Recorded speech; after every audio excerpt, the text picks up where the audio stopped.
DLF as a group is obviously, a real estate company based in India. My headquarters, which is towards, retail business, is headquartered in north of India. Here we work with the malls. Why would somebody join your program? And at the same point of time, do they even know about your program? We feel the best way to do it is inside the mall itself. We are at a stage where our reporting and analytics is mall specific. It's not a universal chapter because we go back to each mall in a different way. We go back to malls, so it's not like DLF Mall Rewards is this, but we go like, hey, let's talk about Mall A today. Let's talk about Mall B today. I look up to people who are building more things. It's very exciting to see, what new the loyalty community is doing, right? So for me, like, hey, okay, interesting. This can be pulled off as well, huh? Hello and welcome to Let's Talk Loyalty and Loyalty TV, a show for loyalty marketing professionals. I'm Paula Thomas, the founder and CEO of Let's Talk Loyalty and Loyalty TV, where we feature insightful conversations with loyalty professionals from the world's leading brands. Today's episode is part of the Wiser Loyalty series and is hosted by Aaron Dauphinee, Chief Marketing and Business Development Officer of the Wise Marketeer Group.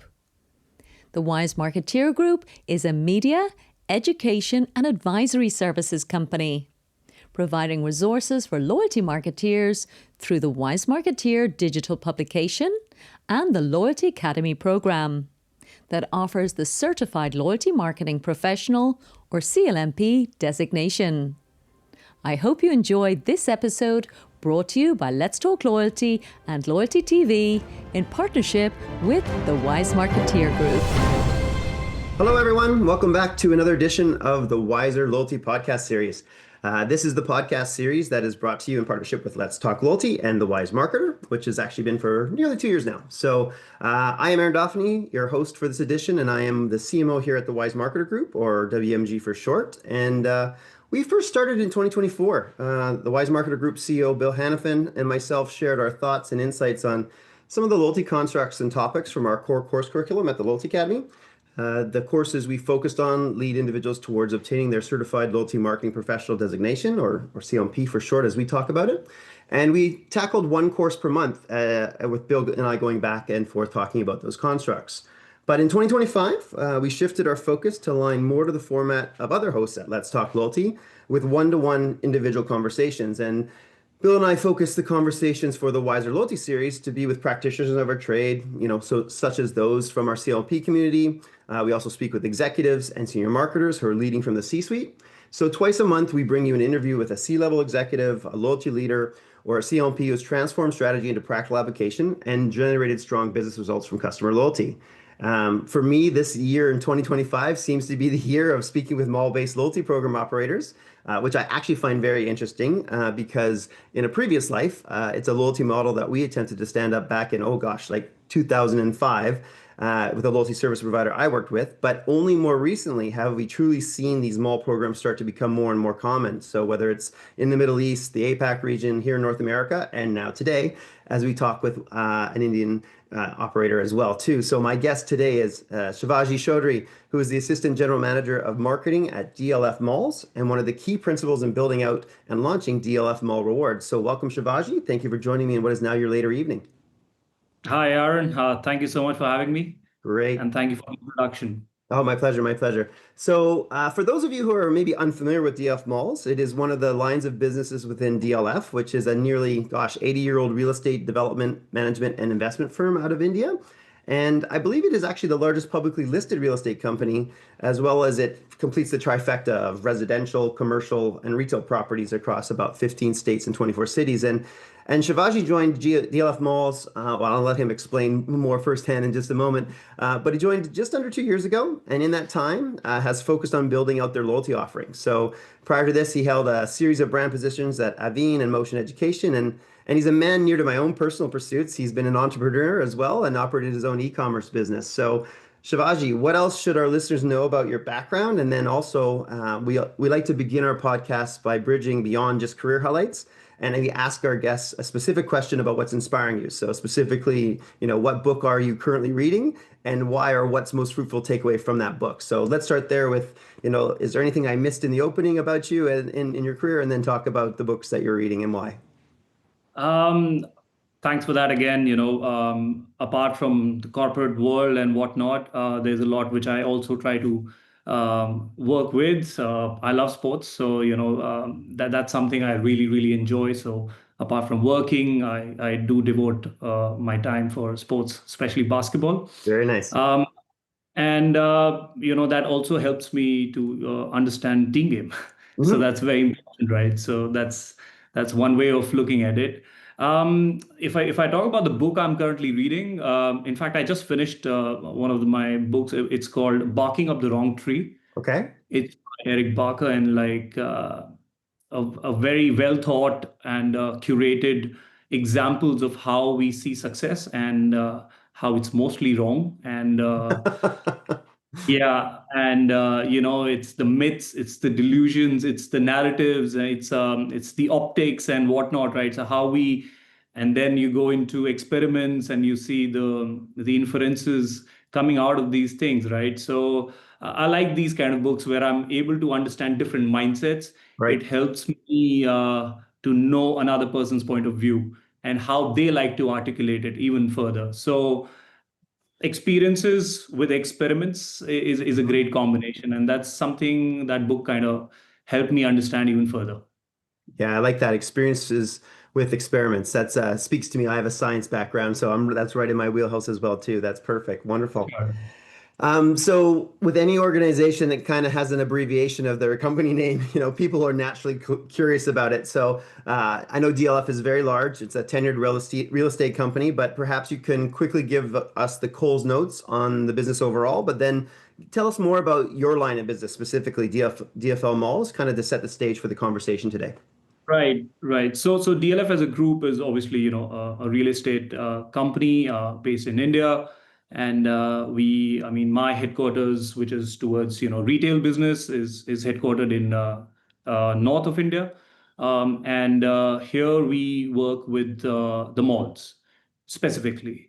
And in the mall hemisphere, I would say, or in the top of the north, what we do here is that, over a period of time, there were lots of malls that were built based on the proximity, based on, the location, the geography of the place and whatnot. So as New Delhi as is the capital, but at the same time, the neighboring cities are also like become part of the bigger chapter of New Delhi, which is called Delhi NCR. So the neighboring cities, which were closer to Delhi, also kind of became a bigger forum. And that's where DLF malls, took the center stage in different places and, build their presence in the retail side as well. And very prominent malls, and I'm very happy to work with them and gave me the opportunity to, take this role where I'm able to, build a loyalty program for DLF malls. That's So yeah. great. Yeah, the I love that the expansion outside of the main capital is I keep thinking a key pillar in terms of your story and your success and the reasons why you're doing some of the things that you're doing in the rewards program. So let's talk about that a little bit more. So mall-based programs, they tend to have a multi-pronged set of customers, if you will. There are actual shoppers and consumers, and then there's also the retailers. But can you talk us through the customer types that you're targeting and trying to influence with the loyalty mechanics in your program first?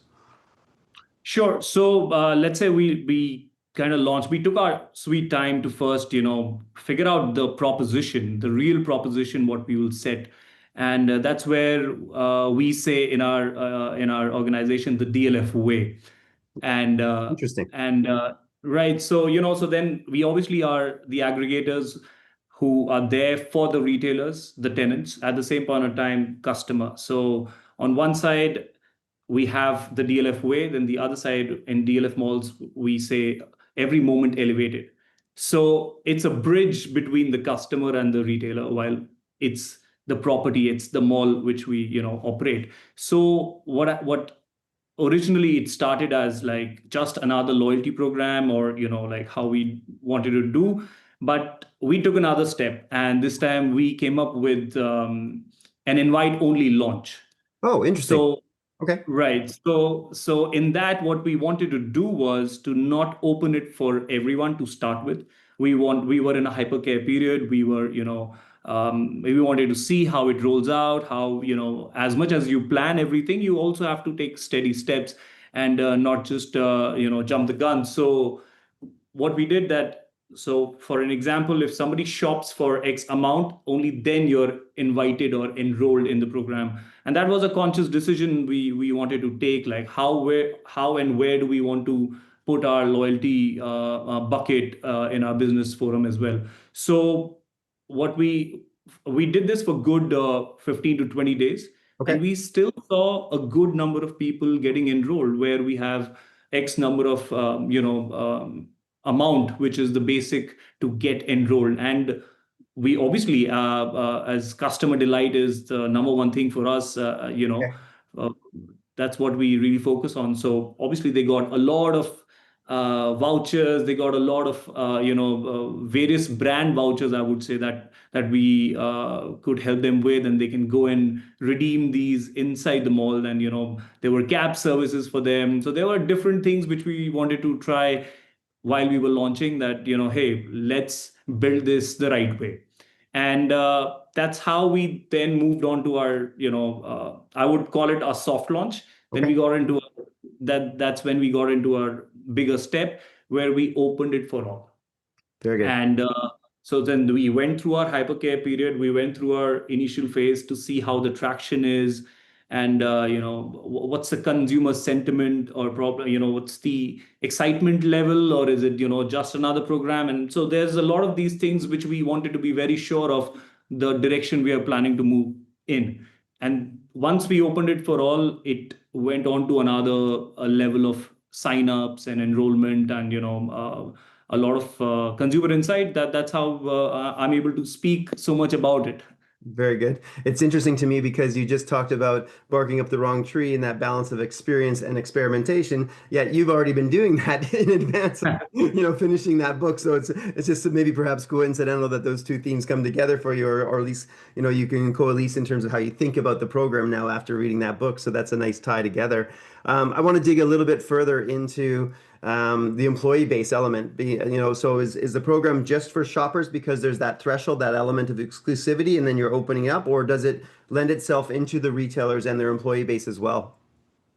So what actually happens in a situation like this, that the retailers are also benefiting out of our loyalty program, is because we want the customers to come and shop in these shops, Of course. basically, right? So once you make these purchases, you earn your points, and then you redeem the points. Where do you redeem them? You go to these stores. Mm-hmm. You go to the food court. You probably go to the cinemas. You go to buy a pair of jeans or whatever it is, or maybe by having a nice brunch with your friends and whatnot, right? So overall, it's a program which is a plus plus for the customer and retailer mix. Okay. Right. So that's how we have planned it this way, that the moment somebody gets to a point where they have enough points to redeem, Mm-hmm. it is the consumer and a consumer benefit and a retail benefit tied together. That's how we have constructed the program. So Plus eventually, plus. wherever we are looking at 1,000 retailers portfolio. Wow. Wow. Okay. Approximately. That's amazing. Approximately 1,000 retailers portfolio, and these malls are in different locations as well, Mm-hmm. right? So what we've also done is cross pollination per se. So if you can shop in one mall, Yes. you can earn in one mall, and you can redeem in another mall also. Very. So this way we don't, because, and obviously New Delhi being there's a big population out here as well. So, some people live in another area, probably work in another area. So they might want to not miss out the chance that there's just a limitation to based on geography. So they can move around a weekend here, a weekend there, and probably have accumulative points and get the best of the rewards.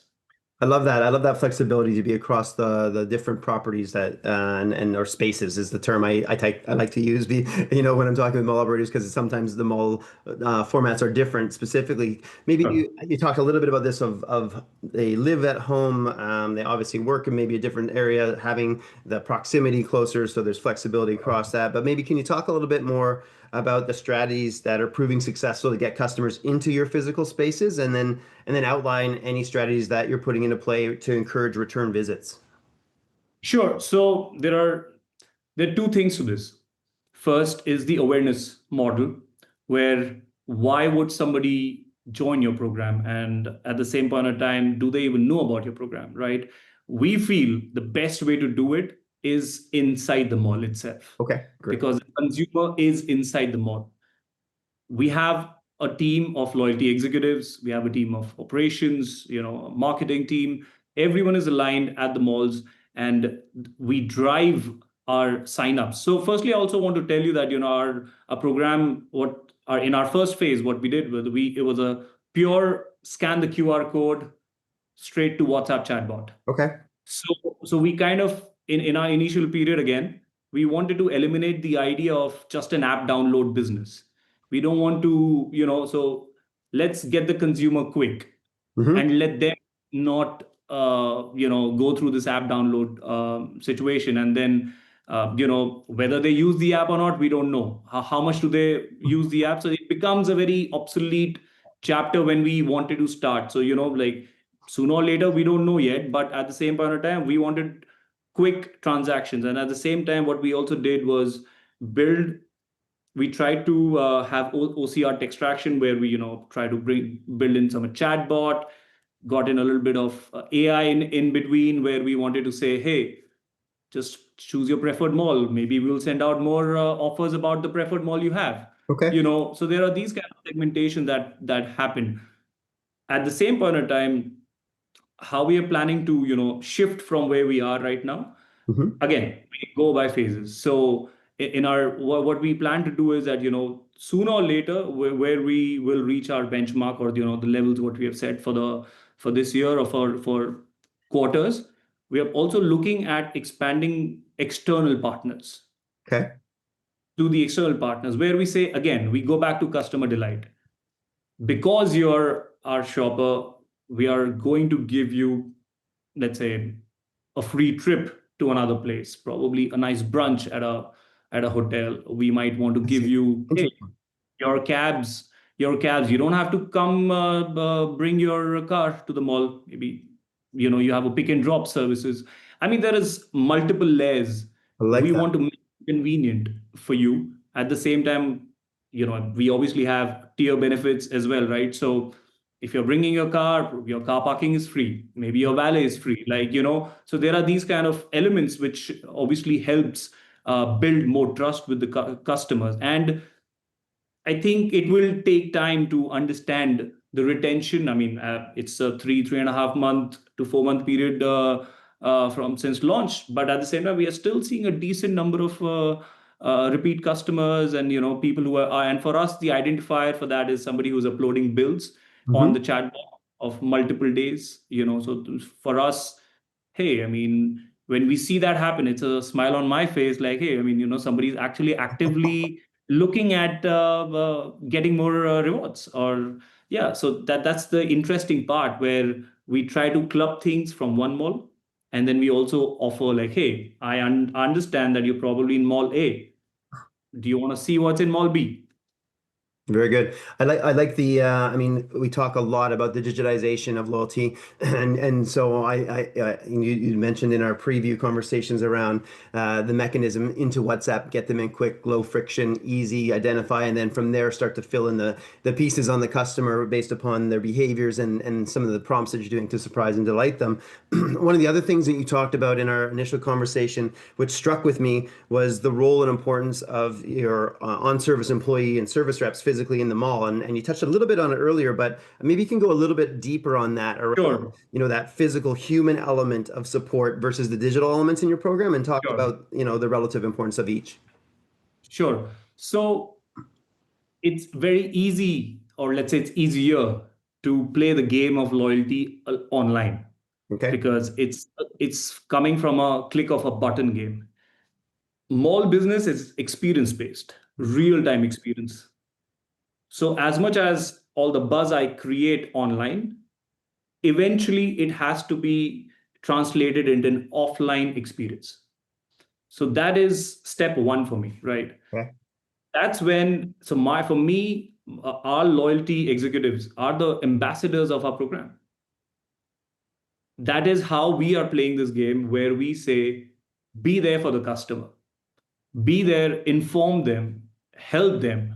Perfect. And there's a robust team, for support. At the same time, at times we also go into these training models for our executives, Okay. how to be with them, how to, because our loyalty program is in itself a chapter of terms and conditions. There are things people don't know about. Maybe they are missing out on a particular benefit, right? So be there for the customer, and hence it's a robust model where our executives are out there, and hats off to them. The team on ground, they are the ones who drive this, to be honest. And obviously, all our stakeholders at the mall, at the sites, are the ones who are totally aligned in how we want to build this. So uh, they also go through training, as I mentioned. So there is this one, um, a constant check on how we are and how we want to deliver. I love that. And so the idea of And we met. ambassadorship, right? I think that's really, really strong and necessary. You've described it in other conversations I've had with other mall operators as well too for programs very similar about the human aspect rising up to what you said at the onset of this, which is because you're about experiences, you're about activations, right? It's a different mindset in game in terms of what you're trying to support for the end customers, and so you have to act differently and with different tools and mechanisms. So that's really savvy. I like that. Let's talk a little bit about real-time data. So like understanding activations and when people are in your space. We've come to this era of immediacy is a growing norm for most of us. So how does that shape your activations, and more specifically, how do you identify when someone is actually at your malls? And it may be a technical issue here, so I'm not sure. So I'll go into as much depth or degree that you think is appropriate for our listeners. So we obviously have our footfall trackers to start with, right? Okay. So that's a major KPI, a major number which we look at, right? To start with. Obviously, weekends are higher. Weekdays, the morning or the daytime is lower, and whatnot. So looking at those kind of trends, but at the same time, we also have trained our concierge and loyalty executives, where you have to understand that when somebody uploads a bill to get rewards or points, right, they also has to have a manual check to it, Okay. right? So the manual check also happens based on, like, if the bill is valid, there are these kind of situations that can come up. So there is this complication of real time.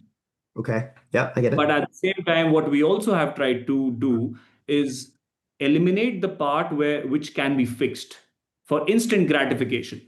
So we, again, let's go rapid, and let's be at full throttle while other malls are also doing things. We wanted to take this route where, hey, what can I do differently this time?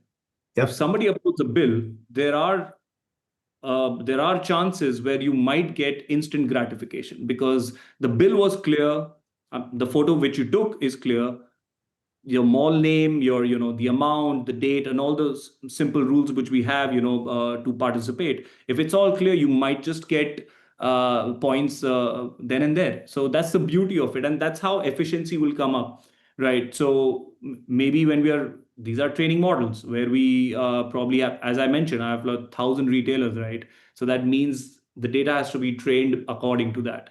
So now if I look at footfall, and then I look at number of people uploading bills, Mm-hmm. that is constantly increasing right now. So and then the whole churn, that the flywheel, as we Yeah, say, right? exactly. Flywheel, yeah. So the flywheel takes off the moment, then redemption, and we get happy, like, hey, people are in there, and we would like them to get it there, Very good. not on the next visit. Yeah, right? Because in the moment. again, that's the highest level of a customer delight I can achieve for a customer is if they earn and burn right there.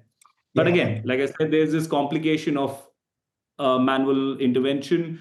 I might not call it a complication; it's a thorough check, right, which needs to be in place. So again, we train people, and we try to have a good turnaround time for that. So yeah. no, I love that because one of the complications that we've always stood, in particular when you get into even like constructs like coalition loyalty with certain retailers, there's a lag in information coming over. This sounds like a savvy strategy that you put into place to kind of account for that, but then also, as you said, make sure that the in the moment, the immediate experiences can still happen as well too. So that's brilliant for sure. Let's talk a bit about the unique role or relationship, if you will, that exists between you as the mall operator and the 1,000+ retailers that you mentioned. I've got a couple questions for you. We can take them in turns, probably the easiest versus listing them all out. First, how are mall operators and retailers aligning to meet on this experiential expectations that you put into place, as well as the purchase transactions? So on a basic level, but then also these surprise and delights. Like, are the retailers involved in the surprise and delight, or is that just strictly from your side? See, but we have both models. One is an agnostic model where we say, you don't worry about anything, we'll take care of things the DLF way. The other one is, hey, let's collaborate. Okay. Let's build this together, right? So there are both models which we are experimenting. And at the same time, the core is to keep it agnostic because the retailers are currently obviously running their own businesses. And where we are saying we are doing this on top of all the efforts you're putting. Got you, got you. So with But that, hey, go ahead, sorry. so, as much as like we tell them that don't worry about it, we are building a program and this will bring more people in. But hey, we're also open to collaborate. We're also open to build something specifically for you. Eventually, we are doing all of this is for the retailers and customers together.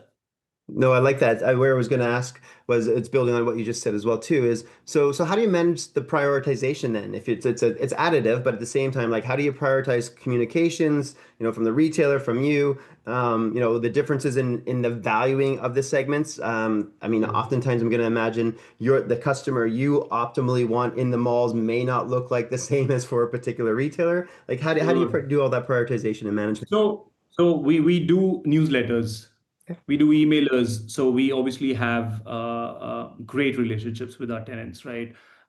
Because it's a business of doing things together, right? So we do so since I would say since the time we launched, there are constant or let's say bi-weekly or a monthly channel where we disseminate our newsletter. I can give you an example. Like Yes, please.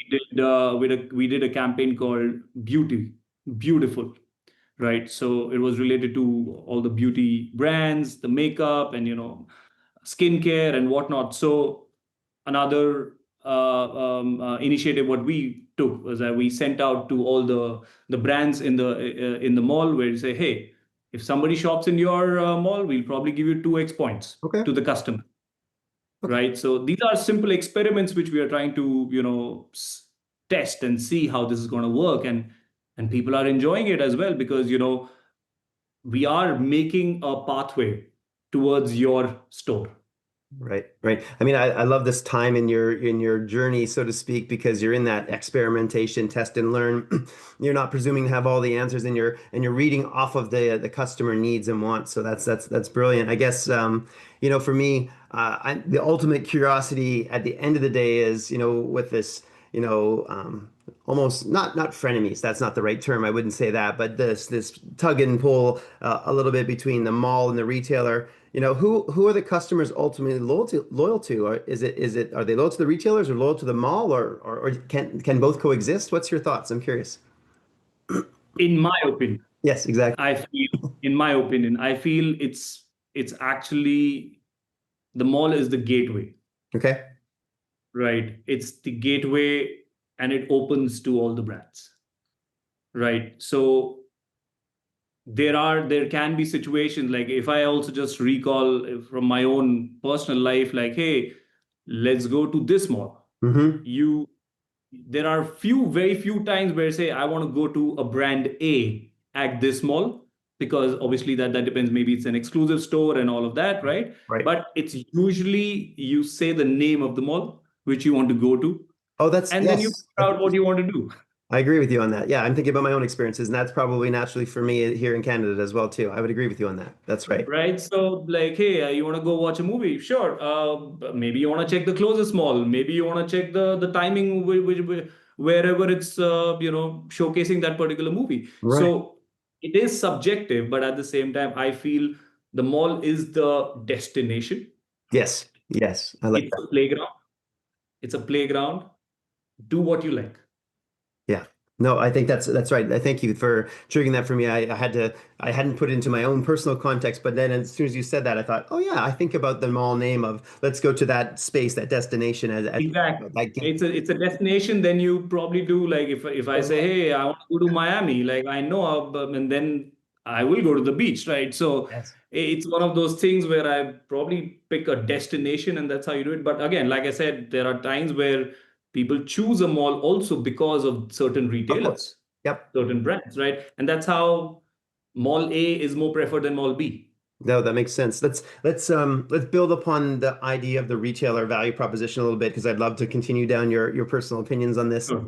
as a loyalty expert. Here in North America, retailers, some, not all, but many, I would say, excuse me, have been stripping out quite a bit of value out of their loyalty programs. But seemingly that's not the exact experience that I'm seeing worldwide. And in particular, when we think about mall programs here in North America, in APAC, in India, they don't seem to be, they seem to be that additive value you're talking about. So can you offer perspective on, what's different for retailers, maybe perhaps in the Indian region versus loyalty relative to other areas in the world? Just if you're curious. See, sure. So, see, there's a lot how the business runs overall, Mhm. right? Again, and initially also I mentioned something about retailers and the mall work together. Right.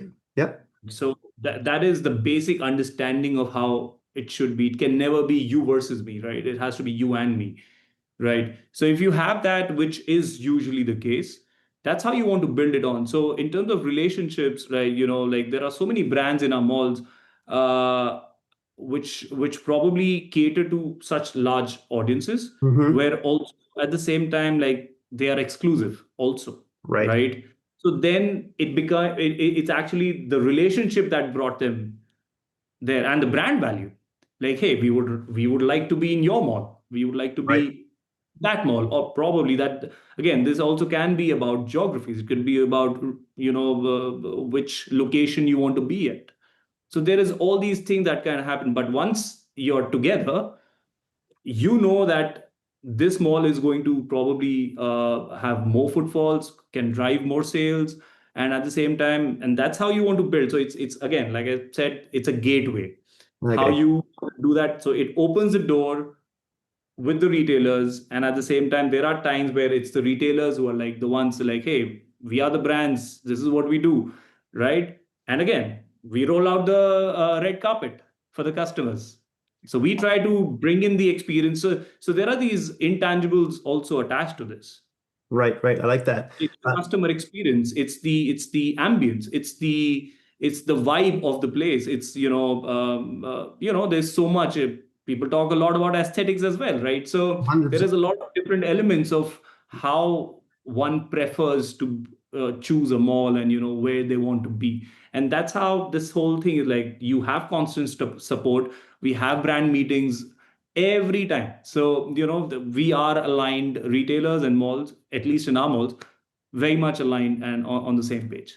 I like that, and I also like the idea that you're bringing into this around the aesthetic. Certainly, I mean, it was always there, but I think was compounded a bit more post the pandemic, where people are making very concerted decisions about the spaces, the people, the companies that they're interacting with, and so Sure. you act as that broker, that gateway of that destination to be a space, one that's safe, obviously from that perspective, but two, just starting to curate. I think is the word that you used at the Right. onset. Curate these experiences that align to someone's psyche or personal status or just state of being to some degree. So that makes a ton of sense in terms of your role in brokering that. Um, this sector that we're talking about, mall-based retail loyalty it's a bit of a non-traditional loyalty sector. And although you of course are supporting the retail sector of loyalty, but perhaps I'd love your industry perspective, just like take a step back and go higher level to all loyalty, because we've been probably, oh gosh, for about a year now, back and forth in various conversations in the loyalty industry around, is loyalty stuck? And if so, how do we get it unstuck? But then we see programs like DLF Mall Rewards coming in, launching, having the balance of the human and digital elements, achieving strong initial enrollments. You're looking to expand, you're experimenting. What do you think, where do you think we're at in this industry, and what's important for loyalty at this point? I feel it started off, I mean, we can go back to the loyalty history also. Like, it's great, right? We always talk about airlines, hotels, and, Right. there's so much more, right? So I would say every industry, in fact, so many B2B industries also pull this off, right? Of course, yep. Right. And you want to ride the wave at the same, right? You want to ride the wave, but you need to step back again, right? Like, hey, what can I add, or what can my organization add to this game? And what people don't understand is, like, if we talk about credit cards as well, as much as people know about it, people don't. Not everyone participates, Hmm. right? And that's when they don't get the benefits or the juice, I would say, right? So what happens is, I feel we are still in that phase where there's a lot of awareness that needs to be out there, because, and at the same time, the challenge is there are too many loyalty programs. I'm glad you brought that up. Well done. Yeah, and not differentiated, right? Like there are too many similar Exactly, loyalty right. So programs. exactly, right. So you wanna figure this out in terms of how do you create your own niche. At the same time, what I mean, I would always go back to building communities. Okay. I would go back to, for me, building communities is so important, because locations are very important in India. I mean, I'm sure globally as well. Like, which area you live in, where you, because like I said, you're commuting from work to office, I mean, work to home to, spend a weekend somewhere else. So it can be quite a distance at times, and very time consuming. So you choose, like somebody who's actually working and in the corporate world, they would very particularly choose where they want to be and how they want to spend their time, right? So it becomes, from that angle, like, I would like to build community. So loyalty programs, in a layman term, is a community building process. While, and and you, because you're part of the community, you get benefits, right? So I would never say we are stuck. I would rather say, if people are thinking that they are stuck, let me do more experiments. And I would like more people to do experiments, Yeah. and maybe there'll be a breakthrough again. And maybe, that's how you learn. So, I feel every month, every, fortnightly, I mean, I see there's something or the other that's coming up. I don't think we are in the business of being stuck. I like that. I like the idea of not change for change's sake, but effective change of curiosity, like curious change, I guess, is what you're looking at. That's brilliant. Hey, to build these programs as a new new program that's out there, there's a lot of partners that help in that success to get you to the first launch and the first person enrolling. Are there any specific partners that you want to talk about that helped you in terms of getting to where you're at today? So yeah, like, for us, we started working with Capillary. Helped Oh, us okay. this program, and well, obviously, and there's a lot of customization that needs to happen, because it's not an e-commerce loyalty program, Right, right. right? So it's a very, very different game. Each mall is separate.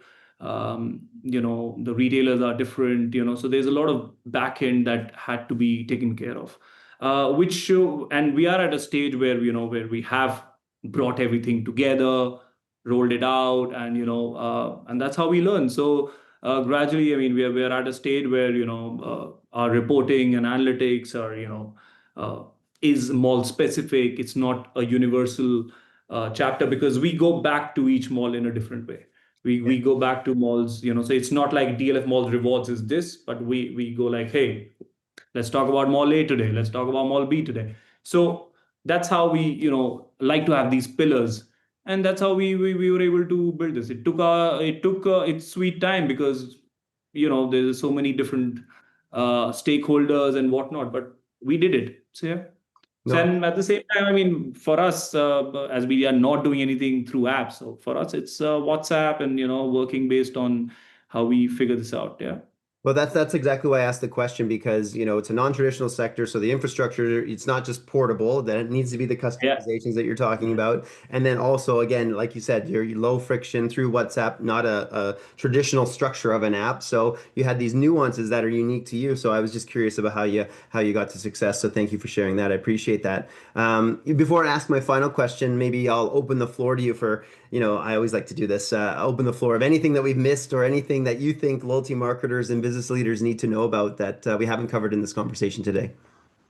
Um, More than questions, I mean, I would always I look up to people who are building more things, Mm-hmm. and it's exciting. It's very exciting to see, what what new the loyalty community is doing, right? So for me, like, hey, okay, interesting, this can be pulled off as well, huh? So I think the power of collaboration Mm-hmm. is sky is the limit.